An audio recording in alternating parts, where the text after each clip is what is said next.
नमस्ते, मैं देवस्मिता, आप सभी के टैरो रीडर। वेलकम है आप सभी का मेरी डिवाइन सोल 1111 चैनल पर। आप सभी को हैप्पी महाशिवरात्रि।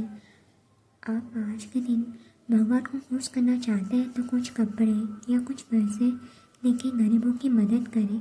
उनकी खुशी में शिव जी बहुत प्रसन्न होंगे और आपके जो भी बुरे कर्म होंगे वो कहीं ना कहीं कट जाएंगे। ठीक है, तो आज मैं आपके सामने में लेके आई हूँ एक प्यारा सा छोटा सा कहानी।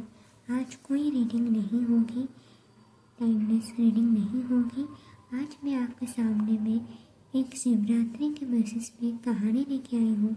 तो महाशिवरात्रि की कहानी ऐसी है, ये कहानी हमें विश्वास, भक्ति और विश्वदत्ता का महत्व सिखाता है।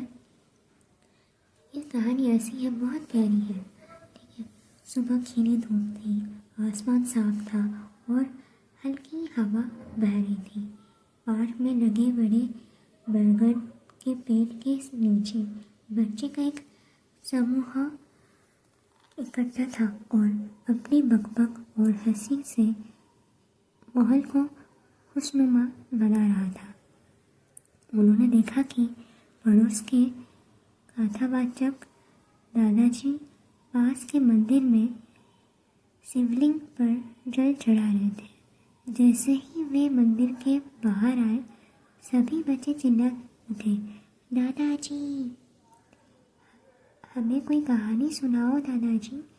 छोटे आरव ने मुझे धरती के कोटी खींचते हुए कहा, बाकी बच्चे भी ताली बजाते हुए उसमें शामिल हो गए। दिव्या ने कहा, दादाजी कृपया महाशिवरात्रि की कहानी सुनाए। कल हमारे स्कूल की छुट्टी है और हमारे शिक्षक ने कहा है कि आज महाशिवरात्रि है। मोहन ने कहा, हाँ दादाजी, हम इसके बारे में सब कुछ जानना चाहते हैं। दादाजी मुस्कुराए और बोले, हाँ ठीक है बच्चों, आज मैं तुम्हें महाशिवरात्रि की कहानी सुनाऊंगा। यह भगवान शिव की समर्पित रात्रि है। तो दादाजी की बात शुरू होते ही बच्चे घास पर पैर मोड़कर बैठ गए और उनकी आंखें अस्तुकता से फैल गईं। दादाजी ने कहा, सबसे व्यापक रूप से प्रचलित कहानियाँ में से एक यह है कि महाशिवरात्रि भगवान शिव और देवी पार्वती की विवाह की रात है। देवी पार्वती भगवान शिव से विवाह करना चाहते थे। देवी पार्वती द्वारा कठोर तप यानी बलिदान के बाद शिव उनसे विवाह करने के लिए सहमत हुए। उनके पवित्र विवाह या मिलन ने ब्राह्मण में श्रद्धा और संतुलता लाया। लेकिन दादाजी समूह में सबसे छोटी मीरा ने बीच में टोकते हुए कहा, हमें महाशिवरात्रि पर सारे रात क्यों जागते हैं? अच्छा सवाल है, दादाजी ने मुस्कुराते हुए जवाब दिया। पूरी रात हम भगवान शिव से प्रार्थना करते हैं कि वे हम पर अपना आशीर्वाद बरसाए और हमें सही रास्ते पर ले।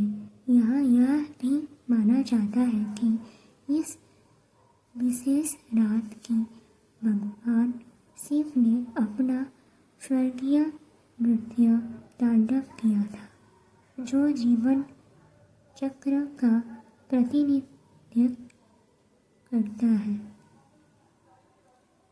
वक्त जागते रहते हैं, भजन गाते हैं और शिव जी की प्रार्थना करते हैं।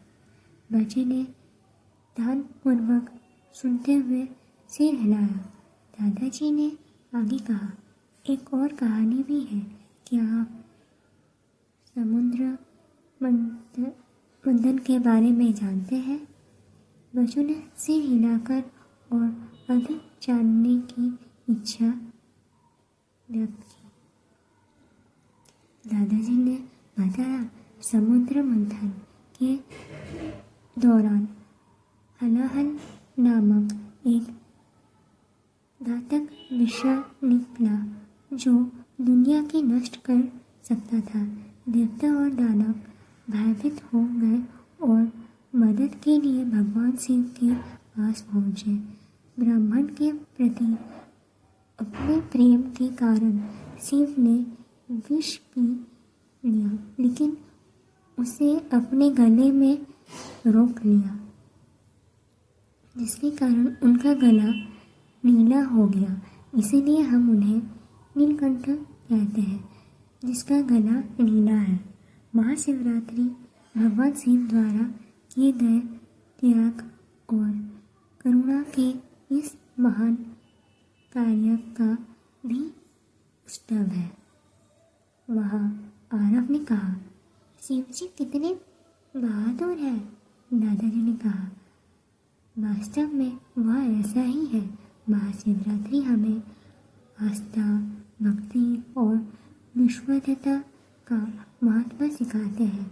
इसीलिए जब आप लोग की उपवास करते हैं, ध्यान करते हैं और शिवलिंग पर बेल के पत्ते और दूध चढ़ाते हुए देखें तो याद रखें कि यह सब भगवान शिव से जुड़ने और इस गुण के बनाए रखने के बारे में है। दादाजी ने कहा, क्या तुम जानते हो कि महाशिवरात्रि से संबंधित एक और कहानी भी है? सभी बच्चों ने अविश्वास में अपना सिर हिलाया। रितिका ने कहा, महाशिवरात्रि पर बहुत सारी कहानियाँ। दादाजी मुस्कुराए और बोले, हाँ, बहुत सारी कहानियाँ हैं और यह कहानी हमें शिवलिंग के प्रकट होने के बारे में बताता है। ओके। जब भगवान विष्णु और भगवान ब्रह्मा के बीच इस बात पर बहस हुई कि कौन श्रेष्ठ है, तो शिव प्रकाश के एक अनंत अब के रूप में प्रकट हुए और उन्हें इसका आरंभ या अंत खोजने की चुनौती दी। न तो भगवान ब्रह्मा और न ही भगवान विष्णु अनंत स्तंभ का आरंभ या अंत खोज पाए, जिससे शिव की स्वच्छ शक्ति का पता चला। यह घटना शिव की निराकर, कलातीत और अनंत दिखाते हैं। दादाजी ने सभी बच्चे से पूछा, अब बताओ प्यारे बच्चे, तुम्हें इस कहानी से क्या सीखा? सभी बच्चे एक साथ चिल्लाते और बोले, शिव जी महान है, वे शक्तिशाली है, वे बहुत प्रेमय और वे हमें वफादार, समर्पित और साहसी बनाना सिखाते हैं। तो आप भी बताओ, आप सभी ने क्या सीखा? तो यही थी मेरी एक कहानी महाशिवरात्रि के ऊपर। चलो मिलते हैं अगले टाइमलेस रीडिंग पर। उम्मीद है आप सभी को अच्छा लगा हो। आप सभी इसमें क्या सीखे मुझे ज़रूर बताना। ओके, तब तक के लिए लाइक, सब्सक्राइब और शेयर और ज़रूर अपना फीडबैक देते रहिए। Thank you. Thank you for watching. Don't forget to like, subscribe and share. अपनी फीडबैक ज़रूर देते जाए और रीडिंग को क्लेम भी करें। By typing, I claim this positive energy.